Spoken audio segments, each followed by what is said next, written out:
Breaking news, barrister Sumon TikToker Prince মামুনকে jail থেকে বের করায় ব্যারিস্টার সুমনকে হত্যার হুমকি দিল।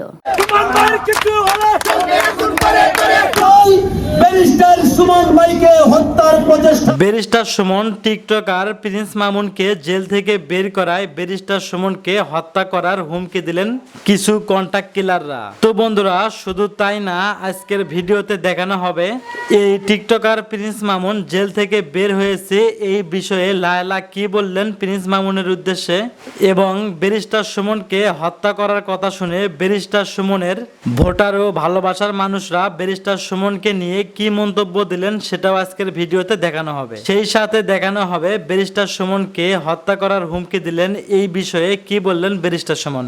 তো বন্ধুরা, চলুন সর্বপ্রথম আমরা চলে যাব লায়লার কাছে। লায়লা কি বললেন এই প্রিন্স মামুন জেল থেকে বের হয়ে আসার পরে, তারপরে আমরা চলে যাব ব্যারিস্টার সুমনের কাছে। জেল থেকে বের হওয়ার পর দুধ দিয়ে গোসল করে পাপ মুক্ত হয়েছে। এখন আমি তার ইন্টারভিউ নিয়েছিলাম একটু আগে, সে বলেছে যে এই ধরনের ভুল কাজ আর কখনো করবো না।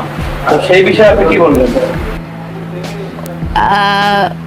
আমি আপনার ইন্টারভিউটা তো দেখিনি, ওটা দেখলে হয়তো বলতে পারতাম, বাট আমি যেটা দেখেছি যে ওর আম্মুকে দুধ সোনার উপর পানি দিয়ে গোসল করিয়ে দিয়েছেন, এটা তো খুবই ইমোশনাল একটা ব্যাপার। আর আমার কাছে খুব ভালো লেগেছে ব্যাপারটা, কারণ হচ্ছে যে এটা আমাদের মনে হয় দেশীয় একটা কালচার হতে পারে যে যখন আমরা চাই যে তার উপর কোনো বালা মুসিবত বা খারাপ জিনিস যাতে না আসে, সেই জন্যেই দুধ দিয়ে গোসল করানো বা সোনার উপর পানি দিয়ে গোসল করানো, বদনজর না আসে বা খারাপ বালা মুসিবত না আসে সেটা থেকে রক্ষা পাওয়ার জন্য এটা করা হয়।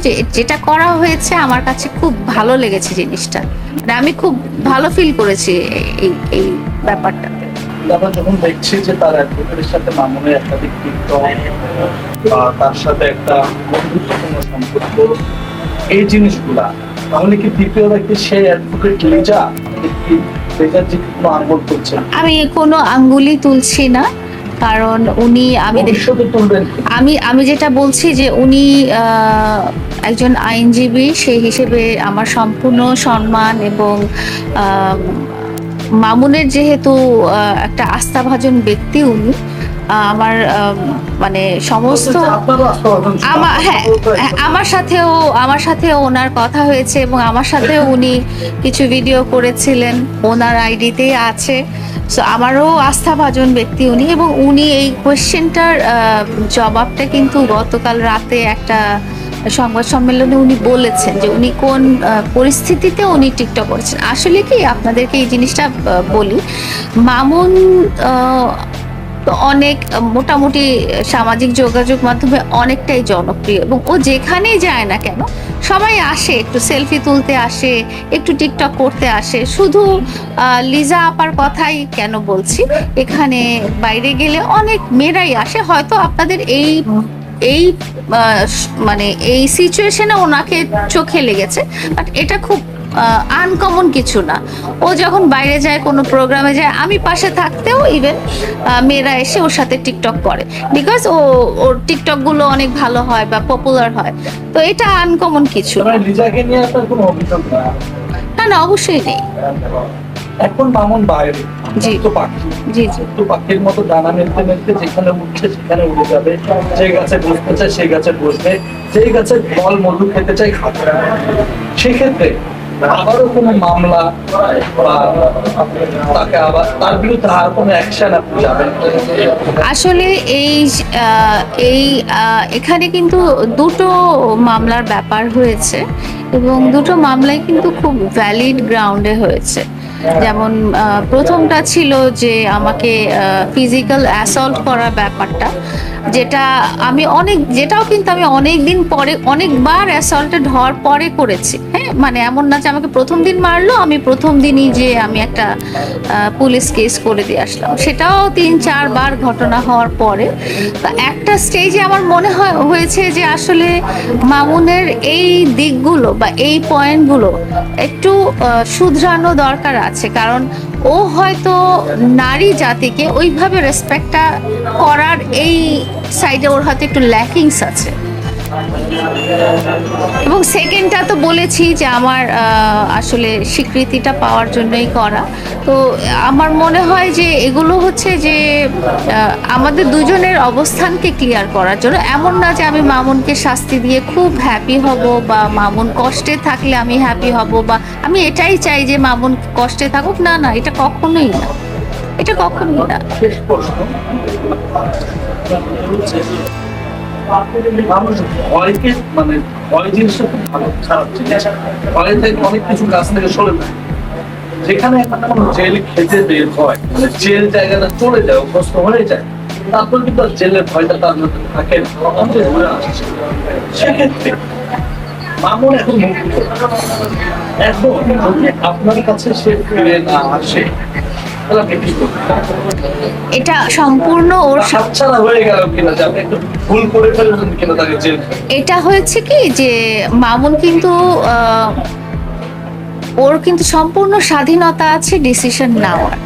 হ্যাঁ, ও যে কোনো ডিসিশন সে নিতে পারে, এই মুহূর্তে নিতে পারে, পরবর্তীতে নিতে পারে। এমন কি হতে পারে যে 10 বছর পরেও সে যদি, আমি যদি ততদিন বেঁচে থাকি, সে যদি ফিল করে যে না আমার আসলে ওর সাথে এভাবে রিলেশনটা করাটা ঠিক ছিল বা আমি ওভাবেই ঠিক ছিলাম, তখনও যদি আসে, আমার মনে হয় যে আমি ওকে তখনও ওয়েলকাম করব। কারণ আমার মনের যে ফিলিংসটা সেটা কখনো এক মুহূর্তের জন্য এদিক ওদিক ঘুরে যায়নি। কখনোই আপনারা দেখেননি যে আমি রাগ করে বাসা ছেড়ে চলে গেছি বা আমি কিছু চাওয়ার জন্য চলে গেছি বা আমি থার্ড পার্সনের প্রভাবেও আমি দূরে সরে গেছি। আমার লক্ষ্যটা সবসময় একই ছিল। না, আমরা সবসময় বলেছি, আমাদের সবগুলো ইন্টারভিউ আপনারা দেখবেন, আমরা সবসময় বলেছি যে আমরা ভালোবাসার মানুষ। আমাদের হ্যাঁ, ভালোবাসার মানুষ এর ভিতরে আর কোনো সম্পর্ক নাই। না, সম্পর্ক তো না থাকলে কোথা থেকে ভালোবাসার মানুষ? সম্পর্কটা কি মানে আপনি যেটা বলতে চাচ্ছেন যে সামাজিক স্বীকৃতিটা, সেটা আমরা তো বলতে পারিনি, সেটা তো আমাদের বলার মতো সিচুয়েশন হয়নি এবং সেটাও আমরা ক্লিয়ার করেছি। আমরা বলেছি যে আমাদের পরিস্থিতিটা আমাদের ফেভারে যখন আসবে, এবং মামুনও বলেছে, আপনি যদি আমার পেজে ভিজিট করেন, ওখানেও একটা ইন্টারভিউ আছে যে আপনারা আমাদের বাসায় গিয়েছিলেন, তখনও মামুন পরিষ্কার করে বলেছে আমরা যখন অ্যানাউন্স করব যে আমরা বিয়ে করব বা কবে করব, তখন আপনাদের সবাইকে সুন্দর করে অ্যানাউন্স করে দাওয়াত দিয়ে আমরা জিনিসটা জানাবো। তো ওই জিনিসটা যেহেতু হয়নি, তাহলে আমি কিভাবে বলবো? মামুন কিন্তু এটাও বলেছে আপনাকে কখনো সে প্রলোভন দেখায়নি। এখানে যেটা হয়েছে যে আমাদের একটা রিলেশন কিভাবে হয়, রিলেশন মানে কি বা ভালোবাসার রিলেশনটার পরিণতি কি? আপনি একটা মানুষের সাথে ভালোবাসছেন, তার সাথে লাইফ শেয়ার করছেন, তার মানে আপনার এই রিলেশনটার এন্ড কি? বিয়ে শাদী করে ফ্যামিলি ক্রিয়েট করাটাই তো এন্ড। এখানে এটা যদি এই কমিটমেন্টটা নাই থাকে, তাহলে সেখানে ভালোবাসা মানে কি? আমি একটা সিনেমার নায়িকাকে ভালোবাসি, এরকম টাইপের তো ভালোবাসা আমার সাথে মামুনের ছিল। এই যে বললাম যে এই মুহূর্তে এটা আসলে প্রকাশ করার মতো সিচুয়েশনটা হয়নি, এবং যেহেতু এটা আমি এবং মামুন রিলেটেড, আমার মনে হয় যে ও জানে এবং আমিও জানি। তো আমি একা বললে আসলে জিনিসটাও ঠিক হবে না, যেহেতু এই মুহূর্তে এটা সিচুয়েশনটা ওইরকম না যে আমি আরেকজনের কথা এভাবে ক্লিয়ারলি বলে দিব। তো এই মুহূর্তে বলছি না, বাট আছে একজন বা এক জনগোষ্ঠী বা কিছু পার্সন আছে এখানে, অবশ্যই এটা কোনো দ্বিধা নাই। না হলে ওর সাথে আমার এমন কোনো খারাপ অবস্থান হয়ে যায়নি যে আমাদেরকে আজকে এই ধরনের সিচুয়েশন ওকে ফেস করতে হচ্ছে বা আমাকে ফেস করতে হচ্ছে। আরেকটা জিনিস হচ্ছে কি, যে আমার ভালোবাসার মানুষ যদি কষ্টে থাকে, হ্যাঁ, তার ভালোবাসার মানুষ হিসেবে আমিও কিন্তু কষ্ট পাচ্ছি। যেমন কোন ভাইয়া বললো যে আপনি কালকে সারা রাত, আমি কালকে সারা রাত ছিলাম, আমি আজকে ভোর থেকে ছিলাম, আমি ওকে দেখে তারপরে আমি আসছি। হ্যাঁ, তো এটা আমি কেন করেছি? আমি জানি যে ও আমাকে দেখলে রিলিফ হবে। ও আমার জন্য হলেও ও সেম একই জিনিসই করতো।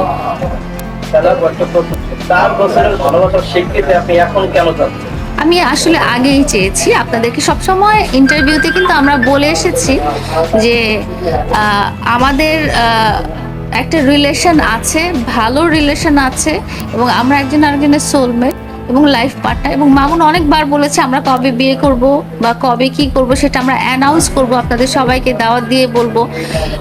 কিন্তু আমি স্বীকৃতিটা এখন চাচ্ছি সেটা না, ওর কাছে আমার ব্যক্তিগত চাওয়াটা তো আগের থেকেই, ও যখন আমাকে কমিট করেছে তখন থেকেই তো আমরা ওইভাবেই জানি যে আমাদের একটা ইয়ে আছে।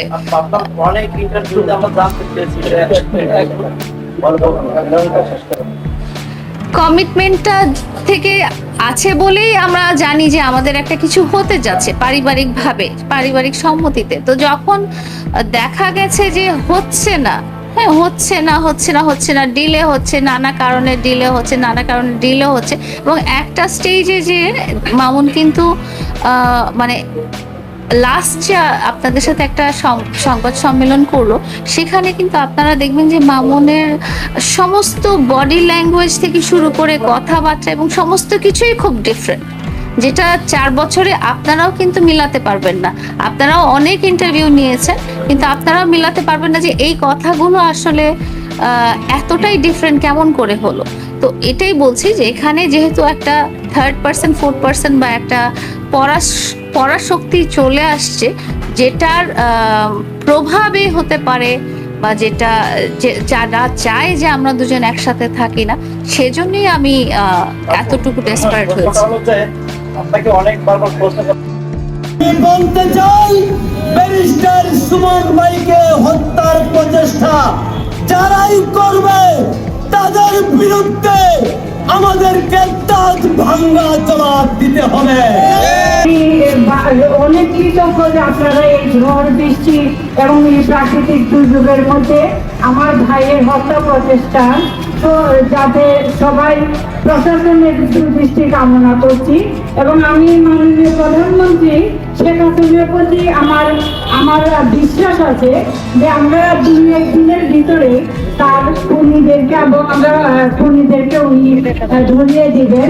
এবং আমরা আবারও বলছি আপনাদেরকে অনেক ধন্যবাদ।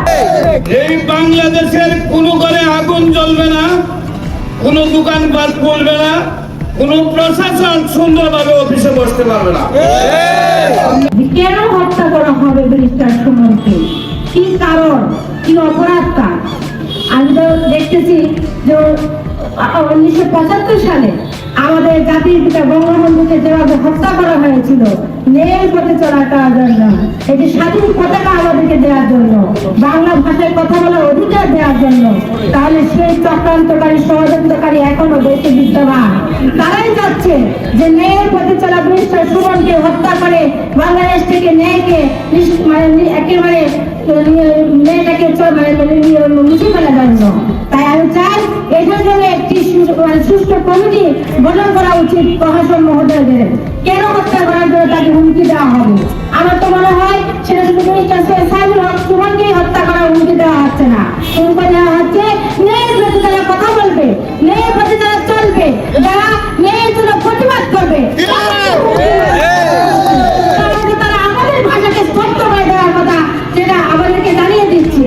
আমরা যারা ব্যারিস্টার সুমনকে অনুসরণ করি, আমরা যারা ব্যারিস্টার সুমনকে অভিভাবকের গর্ব হিসেবে যারা অনুপ্রেরণায় আমরা তার দেখানো পথে চলতে চাই, তাহলে তা আমাদের পথকেও তারা থামিয়ে দিতে চাচ্ছে।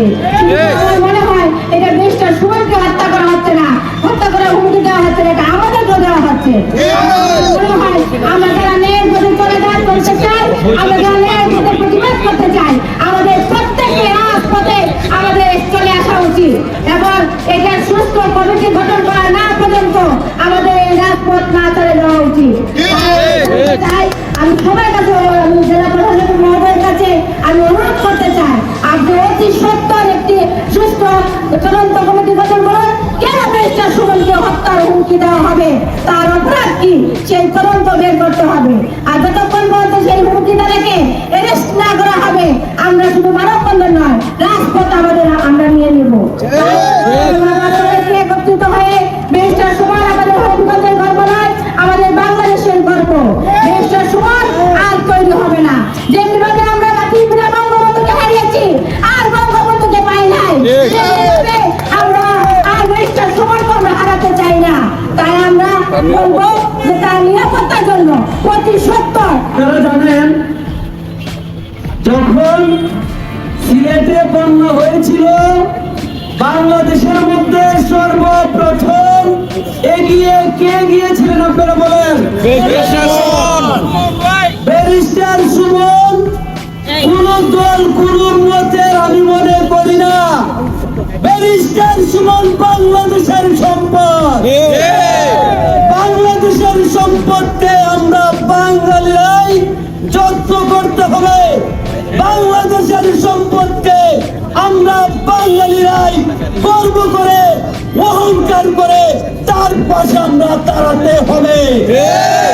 তাই আমি বলতে চাই, ব্যারিস্টার সুমন ভাইকে হত্যার প্রচেষ্টা যারাই করবে তাদের বিরুদ্ধে আমাদেরকে দাঁত ভাঙ্গা জবাব দিতে হবে। আমি বলতে চাই, হবিগঞ্জের মাটি ব্যারিস্টার সুমন ভাইয়ের ঘাঁটি। হবিগঞ্জের মাটি ব্যারিস্টার সুমন ভাইয়ের ঘাঁটি। তাই আমি অবিলম্বে যারা সুমন ভাইকে হত্যার প্রচেষ্টা করেছে তাদেরকে গ্রেফতার করে শাস্তির আওতায় আনার দাবি জানিয়ে আমি আমার বক্তব্য শেষ করছি। সকলকে ধন্যবাদ। সুমন ভাইকে যদি হত্যা করে ফেলে আমরা ঘরে ঘরে আর বাঁচতে চাই না। আমাদের যদি মরতে হয় মরব। এই ধরনের মানুষকে যদি হত্যার হুমকি দেয় আমরা এটা সহ্য করতে পারবো না। আজকে সুমন ভাই কিছু হলে জন্মাগুন ঘরে ঘরে শ্রমিক কৃষক যারা এসে শুধু খালি সুমন ভাই বলে মানবতার ফেরিওয়ালা শুধু আজকে হত্যার হুমকিতে পড়ে যায়। আমরা সকল হত্যাকারীকে দেখতে চাই। আমি দৃষ্টি আকর্ষণ করে বলছি, প্রধানমন্ত্রী আপনি দেখুন না সুমন ভাই হত্যাকারীকে গ্রেফতার করেন। সম্মানিত দেশবাসী, আজকে আসলে অত্যন্ত ভারাক্রান্ত মন নিয়ে আজকে আমরা জেলা প্রশাসকের সামনে দাঁড়িয়ে আছি। যে ব্যারিস্টার সুমন, আমরা বলতে পারি আমাদের হবিগঞ্জের অহংকার। আমাদের হবিগঞ্জের অহংকার নয়, শুধু সারা বাংলাদেশেরই অহংকার। যার শুধু নামটা বললে আপনি বাংলার যে কোনো প্রান্ত থেকে যদি 100 জন মানুষকে জিজ্ঞাসা করেন যে ব্যারিস্টার সুমনকে চিনেন, 100 জন মানুষই বলবে যে ব্যারিস্টার সুমনকে চিনে। এর একটি মাত্র কারণ ব্যারিস্টার সুমন হওয়ার কারণে নয়, সে অন্যায়ের প্রতিবাদ করে, যেখানে দুর্নীতি দেখে সেইখানে সে আঘাত করে। সেই জন্য ব্যারিস্টার সুমনকে আজকে বাঙালি জাতি সারা বিশ্বের যেখানে আছে সেইখানে ব্যারিস্টার সুমনকে আমরা আমাদের মতো আমাদের হবিগঞ্জের ভাই হিসাবে সবাই চেনে, ঠিক কিনা? সেই ব্যারিস্টার সুমনের কিছু হলে আমরা প্রশাসনকে জানাই দিতে চাই, এই বাংলাদেশ একটিবারে আমরা অচল করে দেব। এই বাংলাদেশের কোনো ঘরে আগুন জ্বলবে না, কোনো দোকানপাট খুলবে না, কোনো প্রশাসন সুন্দরভাবে অফিসে বসতে পারবে না। আমরা বলবো এই মুহূর্তে যারা এই হুমকি দিয়েছে ব্যারিস্টার সুমনের উপরে আঘাত করবে, সেটা ব্যারিস্টার সুমনকে আঘাত করে নাই, হবিগঞ্জের প্রতিটি মানুষকে হুমকি দিয়েছে। আমরা বলবো এই মুহূর্তে তাকে গ্রেফতার করে প্রয়োজনীয় ব্যবস্থা গ্রহণ করার জন্য, নতুবা আমাদের আন্দোলনে আমরা নেমেছি। আমাদের শরীরে এক বিন্দু রক্ত থাকতে আমরা রাজপথ ছাড়বো না। সম্মানিত দেশবাসী, আমি বলবো যতক্ষণ পর্যন্ত তাকে শাস্তির আওতায় না আনা হয়েছে, প্রত্যেকটি সামাজিক সংগঠনকে আমি অনুরোধ করব যে আন্দোলনে আসুন।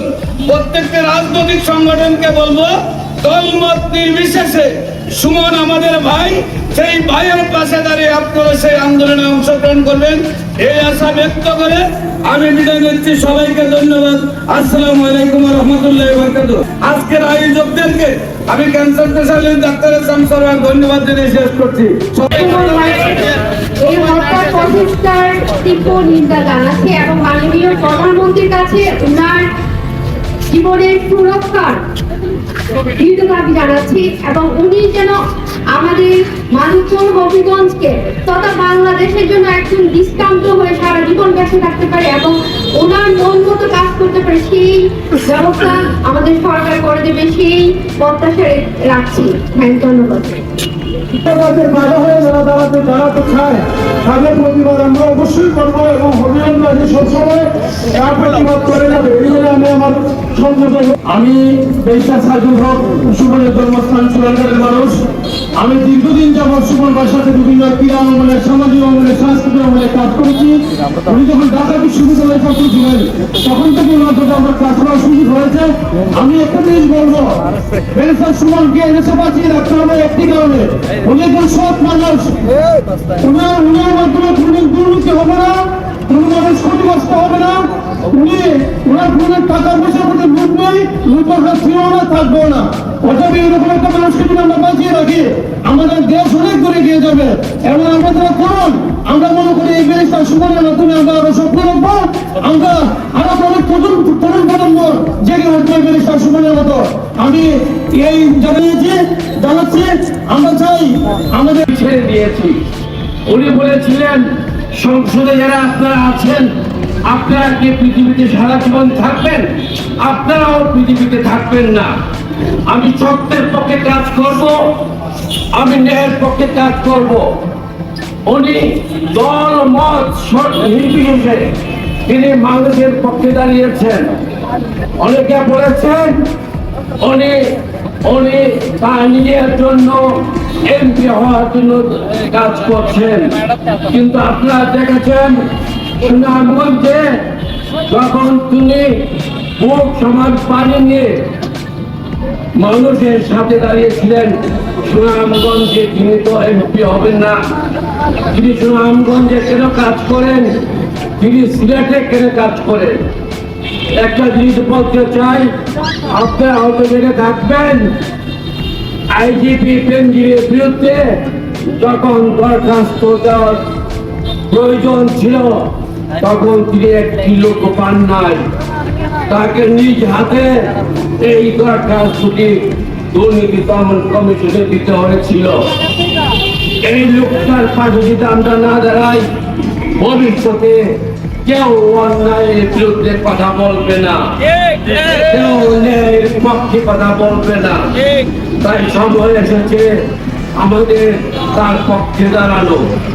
আমি অনুরোধ করব হবিগঞ্জে বাসী সহ সারা বাংলাদেশের প্রত্যেকটা মানুষকে তার পক্ষে দাঁড়ানোর জন্য সবাইকে ধন্যবাদ জানাচ্ছি।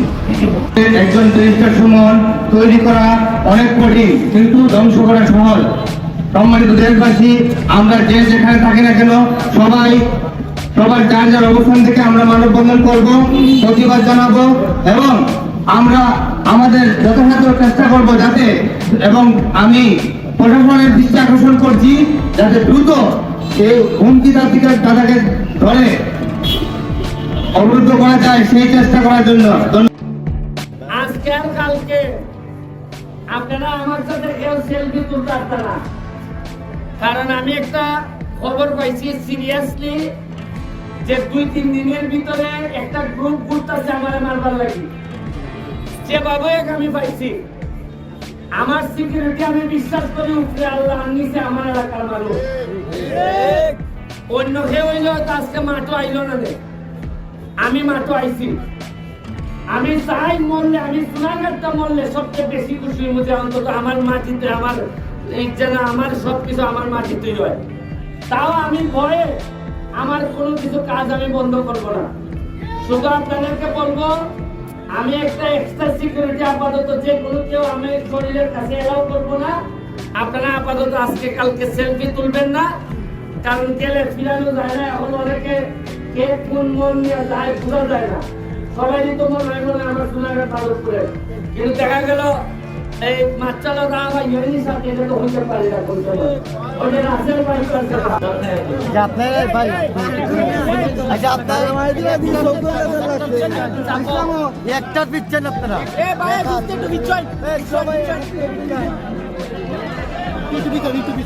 এই চাপো একটু আসসালামু আলাইকুম হিন্দু ভাইদের আদাব।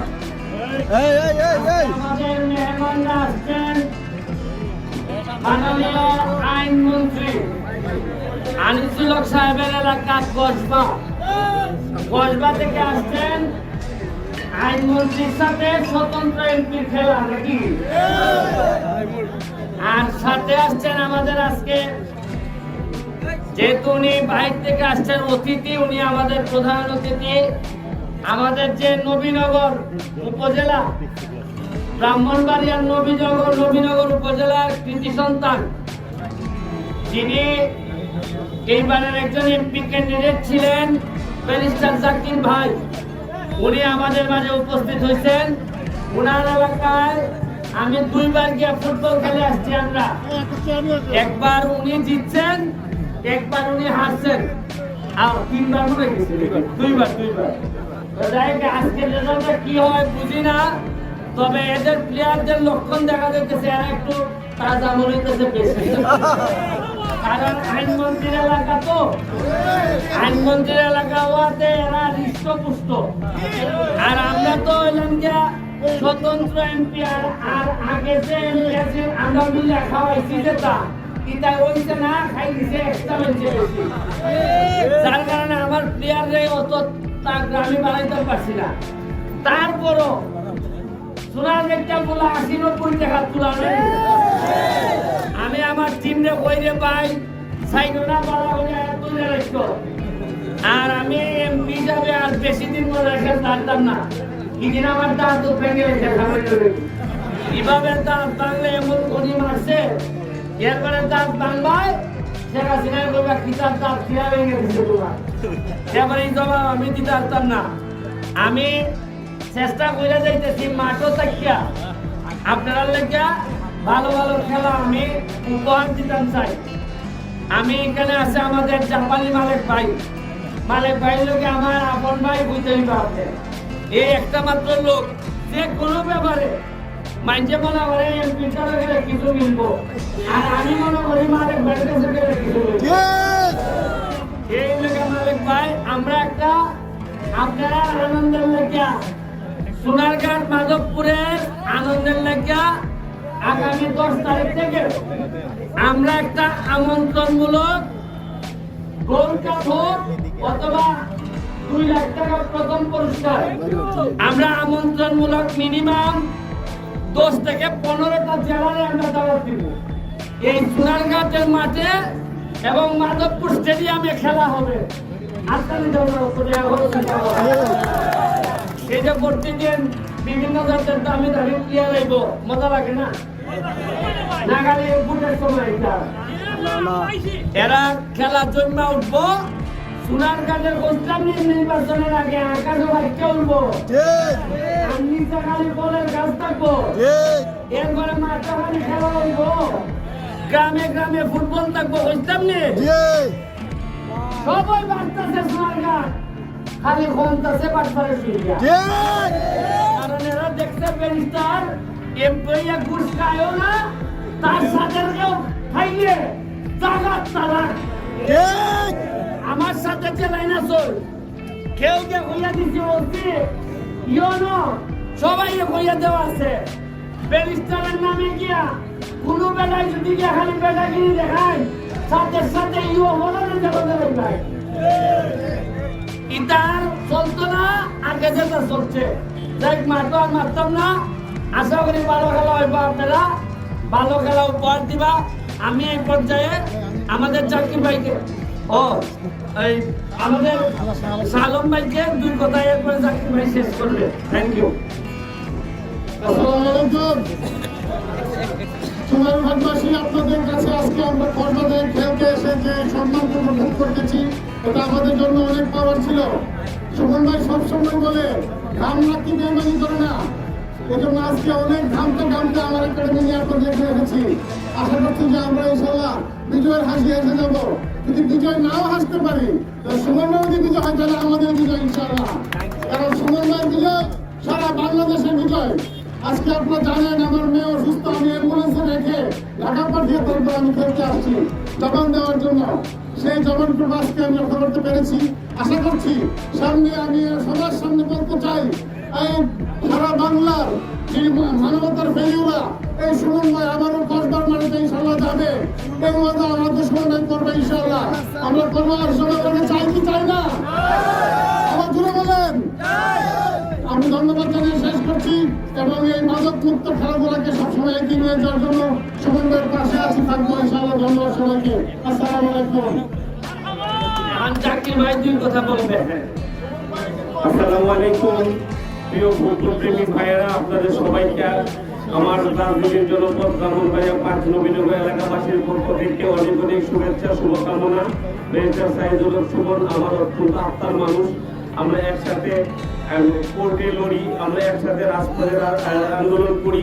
ব্যারিস্টার সুমন সে কেমন জনপ্রিয় দেখার জন্য এসেছিলাম। আমি এতটুকু বলতে পারি সে শুধু মাধবপুর সোনারুঘাটের সন্তানই নয়, বাংলাদেশের সম্পদে পরিণত হয়েছে। বাংলাদেশের মৃত ফুটবলকে জাগ্রত করার কিংবদন্তি ব্যারিস্টার সৈয়দ সাইদুল হক সুমনের জন্য অনেক অনেক শুভকামনা। সে 2 বার আমার মাঠে নবীনগরে গিয়েছিল খেলতে। তা আমি আজকে এখানে দর্শক হিসেবে এসেছি, তিনি আমাকে প্রধান অতিথি করেছেন। প্রধান অতিথি নয়, আমি প্রধান দর্শক হিসেবে খেলাটা উপভোগ করতে চাই। সবাইকে অনেক অনেক ধন্যবাদ। জয় বাংলা, জয় বঙ্গবন্ধু। আচ্ছা, আরেকটা খবর দেন, এত মনোযোগ দিয়ে শুনুন। আজকে আর কালকে তো বন্ধুরা, আজকের ভিডিওটি আপনাদের কাছে কেমন লাগলো অবশ্যই কমেন্ট বক্সে কমেন্ট করতে ভুলবেন না। আর হ্যাঁ, এমন সকল আপডেট নিউজ সবার আগে পেতে এখনই আমাদের পিচ্চি সাকিব চ্যানেলটি সাবস্ক্রাইব করুন।